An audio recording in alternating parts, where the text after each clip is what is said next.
उत्तम वीर पुरुष कौन होते हैं, उनमें कैसा साहस होना चाहिए, मध्यम श्रेणी के कैसे होते हैं और सर्वोच्च श्रेणी के कैसे होते हैं। आज क्योंकि अब बहुत थक गए हो तो एक छोटी सी कहानी हम तुम्हारे बीच में रखना चाहते हैं, तुम जरूर सुनो, क्योंकि ये सीख, क्योंकि हम बात कर रहे हैं आज हमारी माटी हमारा देश। हम जब देश की बात करते हैं तो देश में केवल एक ही हमारा समर्पण नहीं आता है कि बस हम अपने तलवार को उठाकर या बॉर्डर पर जाकर हम उसकी रक्षा करें।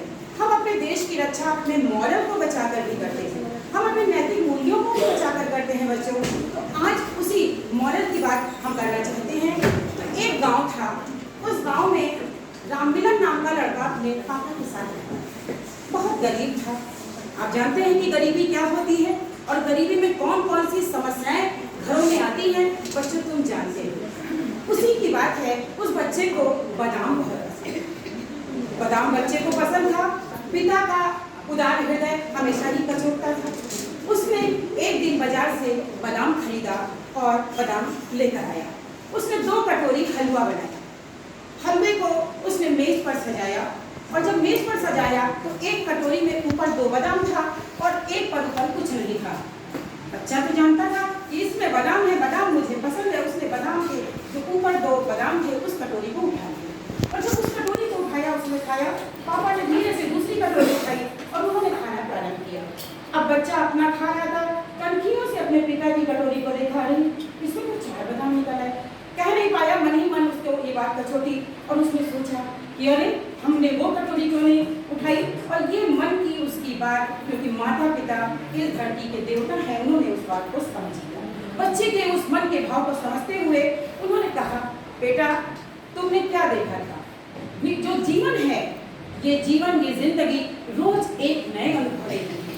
तुमने ऊपर से जो देखा, जो ऊपर से दिखता है वही सत्य नहीं होता है। हर चमकने वाली वस्तु सोना नहीं होती है। तुमने उस चमकते हुए बादाम को देखा और अंदर 2 बादाम था। खैर बात गई हो गई। दूसरे दिन फिर पिता ने 2 कटोरी में बादाम लगाकर हलवा सजाया और फिर वही मजे की बात ये थी कि फिर 2 कटोरी थी, एक पर ऊपर 2 बादाम लगा था और एक पे बादाम नहीं था। फिर क्या हुआ, अब बच्चे ने तो कल से अनुभव ले लिया था, उसने जो ऊपर दर्शन नहीं हो रहे थे बादाम के उसको झट से उठाया और खाना शुरू किया।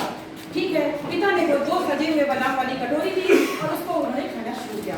आज क्या हुआ, जैसे ही पिता ने बादाम खाए उसके नीचे 8 बादाम निकले।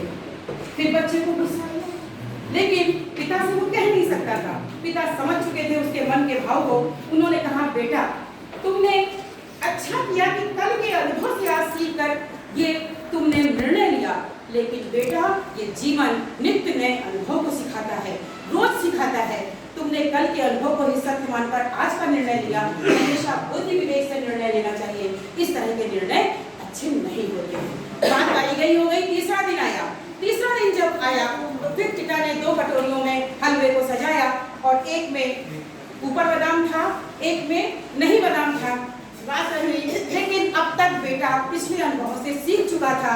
अपने शिक्षिका की बहुत सारी कहानियों को उसने स्मरण किया और फिर उसने निर्णय लिया और कहा, पिताजी आप इस घर के मुखिया, आप इस घर के मुखिया हो, आपका अधिकार बनता है। आप सदा हम लोग के लिए सोचते हो, आप पहले कटोरी को चुनो, फिर मैं कटोरी को लूंगा। और क्या करते हैं पिता, धीमे से उस जो 2 बादाम लगे होते हैं उस कटोरी को उठाते हैं और बच्चा दूसरी कटोरी उठाता है, उसमें नीचे बादाम ही बादाम होता है।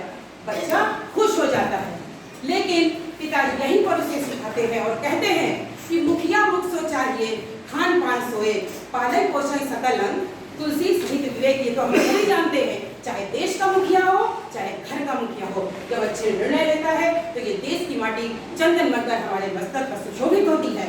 और ये बच्चे ने ये बात भी सिखाई कि बेटा नित्य नए अनुभव सिखाते हैं और जब तुम अपने स्वार्थ की भावना को छोड़कर अपने से सोचने से इतर सोचोगे, वहीं से परमात्मा अल्लाह ताला वाहिगुरु गॉड तुम्हारे लिए सोचने लगेगा। इसलिए सोचो, हृदय से सोचो, सूझबूझकर सोचो, बेहतर सोचो, पर ही विसरी से